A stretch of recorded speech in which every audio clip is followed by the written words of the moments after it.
بص، مواد الازهر مش اسهل حاجه، فتعالى اقول لك ازاي تذاكر المواد الشرعيه والعربيه من غير ما تزهق وتحقق اعلى استفاده. معاكم دكتور عزازي، ويلا نشوف هنعمل ايه. هنبدا طبعا بالمواد الشرعيه. عندك فقه، حديث، تفسير، توحيد، وطبعا قران. اول حاجه طبعا هنبدا بيها هي القران، وطبعا بعد عناء طويل جدا لقيت ان احسن طريقه هي انك تقرا كل يوم ورد ثابت ليك، وليكن مثلا جزء مع حزب من المنهج اللي هو سوره البقره. يعني مثلا النهارده الحزب الاول مع الجزء الاول من المصحف، وبكره الحزب الثاني من المنهج مع الجزء الثاني من المصحف. انت فاهم انا ماشي ازاي؟ حزب من المنهج وجزء عادي بترتيب المصحف اللي هم 30 جزء. ويا ريت ما تشغلش دماغك، يعني في اول يوم ما تبقاش مثلا انت ماشي الحزب الاول مع الجزء الاول تقوم انت تقرا الحزب الاول مرتين. لا، انت اقراه مره واحده في نفس الورد، ما تشغلش دماغك. وهتبدا بقى من تاني يوم عادي، اللي هو مثلا الحزب التاني مع الجزء التاني، كل واحد لوحده، فاهمني؟ لحد ما تخلص خالص بقى سورة البقرة اللي هي حوالي 5 أحزاب، وبعدين هترجع تعيدهم تاني مع الورد بتاعك اللي هو ماشي ده عادي بترتيب المصحف 30 جزء. ثانيا الفقه، ايا كان مذهبك ايه، ومن هنا هنمشي في كل مادة على حسب حاجتين: خلصتها أو مخلصتهاش. لو خلصت الفقه فعلى الأقل هتسمع كل أسبوع درس واحد، ده على الأقل خالص لو أنت ميت. بس لازم تسمع. شوف بقى أهلك، حد من صحابك، حد قريب جدا يعني من صحابك، مش أي حد، أو مدرسك لو هو بيسمع. أو لو أنت مفيش خالص بقى، هات ورق خارجي وسمع الدرس فيه يعني كده. ومش بفضل ان انت تسمعه لنفسك شفوي، لان غالبا هتنسى او مش هتبقى فاكر اساسا ان انت تقوله بعد حوالي 5 دقايق. فسمع الدرس بحيث ان انت لما حتى تيجي تقراه بعدين من اللي انت مسمعه ده تفتكر انت كنت كده. بس لازم الفقه يتسمع، ما فيهاش هزار. وطبعا مع كل درس جديد هتراجع على الدرس القديم بعينك او قراءة سريعة كده بحيث ان انت ما تنساش. بس وكل ما تخلص المنهج تعيد لحد قبل الامتحانات، ما وراكش حاجة. ده اولا. ثانيا، لو ما خلصتش الفقه بقى هتعمل ايه؟ هنعمل نفس اللي قلناه مع الدروس اللي خلصناها، واللي لسه هتكتفي انك تذاكره بس اول باول، وبعدين هتضيفه بقى مع الدروس اللي قبل كده. واظن انت فاهمني يعني. بالنسبة لحل الاسئلة بقى، هتلاقي ناس كتير جدا بتقول لك ابدأ حل بوكلت من دلوقتي، او لازم تحل، او انت متأخر اساسا، او كلام. انا ضد الكلام ده. انا مش شايف ان انت لازم تحل بدري ولا حاجه. البوكلت اساسا كله على بعضه بتاع الماده الواحده مش هياخد معاك 3 ايام بالكتير، او لو انت بتنام 8 ساعات في اليوم. فليه تبدا من بدري وتلاقي نفسك في الاخر مخلص الكتب ومش عارف تحل ايه؟ وتقرا الكتب تلاقي نفسك مش عارف تقرا حاجه في اللي انت كاتبه. هو انت اللي كاتبه بس انت مش فاكر حاجه، يعني هتبقى انت كده حليت في الفاضي. وعلى فكره اذا كان حتى لو انت بدات تحل من دلوقتي هتحس ان انت جامد وبتعرف تحل كويس ومفيش حاجه بتقف معاك والدنيا تمام وزي الفل، وهتطمن على فكره من ناحيه الامتحانات. ولكن هتفرح دلوقتي بس بعدين قبل الامتحانات هتلاقي نفسك مش فاكر اي حاجه. فالاحسن ان انت تهضم المنهج كويس جدا وتراجعه اكتر من مره، وبعدين بقى قبل الامتحانات. وهتلاقي وقت كافي جدا حتى لو انت ما فتحتش الامتحانات خالص قبل الامتحانات، في ليله الامتحان هتعرف تحل والموضوع هيبقى كويس جدا. بس اهم حاجه ان انت تكون حافظ الماده كويس وهضمها عشان تعرف تشتغل كويس. ما تستعجلش، الامتحانات مش بكره، ما وراناش حاجه، اهدى الى حد ما يعني. الوقت بيجري بسرعه وانت عارف كده كويس. ثالثا التفسير، ده زي الفقه بالظبط حرفيا، ولازم يتسمع. بس ما تبقاش بتحفظ وخلاص، يعني افهم الدرس في المره الاولى ومن تاني مره على طول هتبدا تحفظ. وانا اكتبها برضه بحل اسئله الكتاب اللي على الصوره، او كتاب المرشد، او مذكره المدرس اللي انت معاه، او ايا كان اللي انت بتحل منه. ما تلجاش للبوكلت دلوقتي، لسه بدري. انا عايزك تهضم المنهج كويس جدا وبعدين تبدا حل امتحانات. الامتحان مش هياخد معاك ربع ساعه، بس ده لو انت حافظ المنهج. انما يا فرحتي تروح تحل الامتحان، واي نعم انت بتحل امتحانات وكل حاجه، بس الامتحان بياخد معاك ساعه، ساعه كتير. لو انت حافظ المنهج مش هياخد معاك ربع ساعه صدقني. وبرضه ده هيبقى بمعدل صوره في الاسبوع. رابعا التوحيد، وده اسهلهم كلهم. هو مش مطالب بحفظ حاجات كتير جدا غير بس الادله والفرق بين اراء العلماء واسماء العلماء، بس مش اكتر يعني. لان دي مواضيع اسئله عليها درجات كتير في الامتحان، زي المقارنات مثلا بيبقى عليها درجات كتير في الامتحان لو جت. فلازم تكون عارفهم. وهنا مش لازم تحفظ او تفهم ولا تسمعه، بالعكس هتكتفي بس ان انت تقرا المنهج اكتر من مره، هيثبت في دماغك مش موضوع يعني. والتوحيد غالبا هتعرف تجيب اكتر من درس في الاسبوع، لان الموضوع هنا اسهل بكتير جدا. الدروس اصلا صغيره وسهل. خامسا الحديث، هتحفظ الاحاديث الحفظ بس تحفظها كلها صم. الحديث كله بقى بمعاني المفردات بالاسئله اللي على الشرح بالشرح نفسه، لان ده غالبا بيبقى في اسئله امتحان الشفوي، فلازم تبقى مركز كويس جدا. وباقي المنهج على فكره لو قراته اكتر من مره هيثبت في دماغك برضه. مش مطالب اللي هو انت تقعد تحفظ وتصم وتمسك الكتاب تسمعه. اي نعم انت ممكن تعمل كده، ولكن مش ده اهم حاجه. انت ممكن بس لو قرات المنهج اكتر من مره خلاص هيثبت في دماغك. الحديث برضه مش صعب، مش صعب خالص يعني. وبرضه حاول تجيب اكتر من حديث في الاسبوع، الحديث سهل.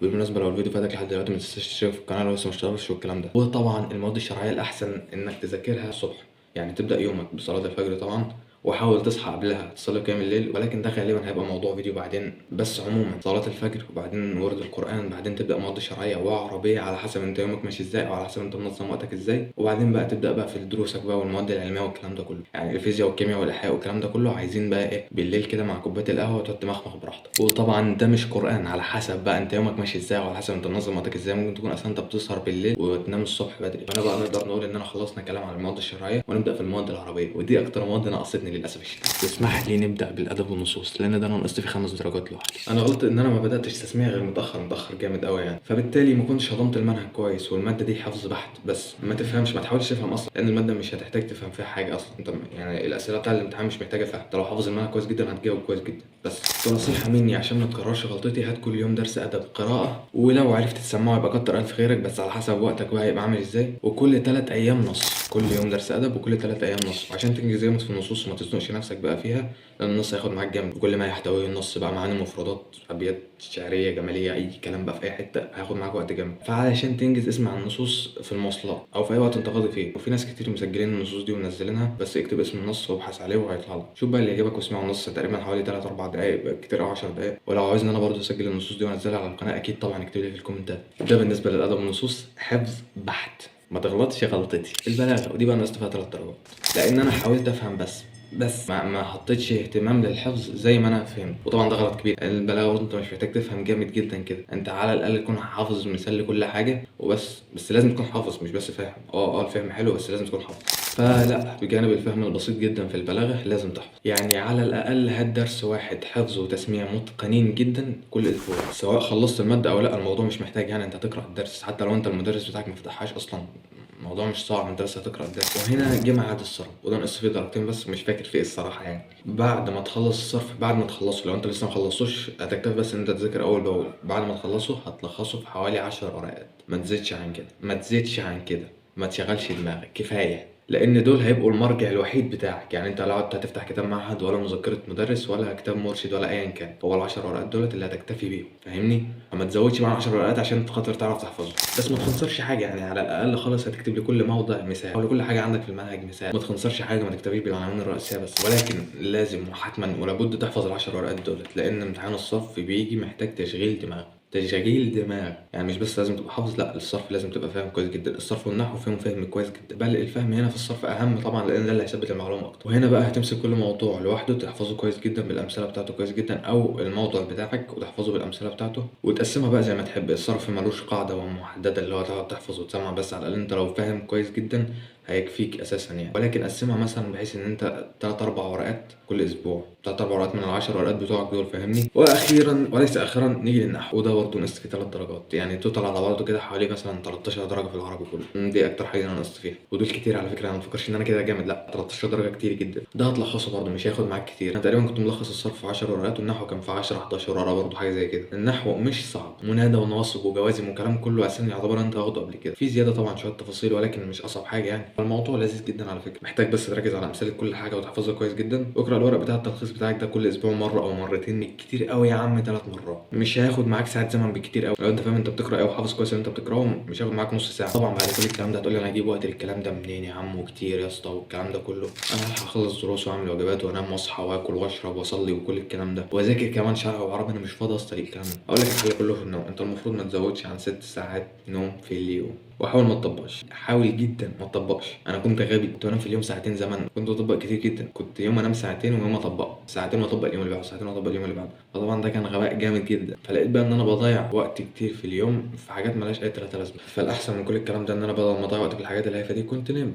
يعني نمت وما ضيعتش وقت في خلال اليوم، هي رايحه جايه. فلا، ما تضيعش وقت في يومك ونام براحتك. طبعا لو انت مقرب من ربنا كويس جدا، محافظ على اذكارك اللي هي اذكار الصباح والمساء واذكار النوم، ومحافظ طبعا على ورد ثابت للاستغفار وللصلاه على النبي وللاذكار دي عموما. وطبعا يعني ورد القران وتحمد ربنا انت في ازهر لان القران مقرر عليك، فانت غصب عنك لازم تقرا قران. وطبعا بقى مصاحب ناس كويسين بقى بيرشدوك للحاجات الكويسه، فهتلاقي بركه ربانيه جامد في وقتك وربنا هيفتحها عليك من حيث لا تحتسب. وطبعا ما تنساش ان ربنا سبحانه وتعالى قال ومن يتق الله يجعل له من امره يسرا. وبكده نكون تقريبا يعني وصلنا لنهايه فيديو النهارده. طبعا لو في حاجه حابب ان انا اتكلم عليها في الفيديوز اللي جايه يا ريت تسيبها تحت في الكومنتات. وما تنساش بقى تشترك في القناه لو لسه ما اشتركتش، وتلايك الفيديو لو لسه برضه ما عملتش لايك. ولو احتجت اي حاجه ما تترددش ان انت تكلمني، هسيب لك الانستا بتاعي في القناه هتلاقيه. اعتبرني اخوك الكبير او الصغير مش هتفرق كتير. وكان معكم دكتور محمد عزازي، طالب في الفرقه الاولى طب ازهر دمياط. أشوفكم الفيديو الجاي. ويقول الإنسان أإذا ما مت لسوف أخرج حيا أولا يذكر الإنسان أنا خلقناه